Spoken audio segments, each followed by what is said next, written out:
Ayot was a railway station serving Ayot St Peter near Welwyn Garden City in Hertfordshire, England. It was on the branch line to Dunstable. History. Opened by the Great Northern Railway, it became part of the London and North Eastern Railway during the grouping of 1923.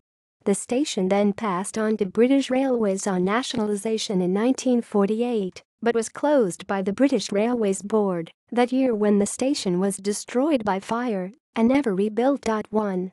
The site today. The tract is now part of a local rail trail called Ayot Greenway. References. Butt, R.V.J., 1995.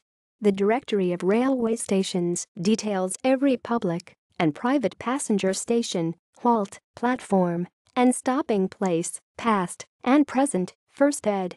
Sparkford, Patrick Stevens Limited, ISBN 978-1-8526587. OCLC 60251199. Jowett, Alan, 2000. Jowett's Nationalised Railway Atlas, First ed. Penryn, Cornwall, Atlantic Transport Publishers.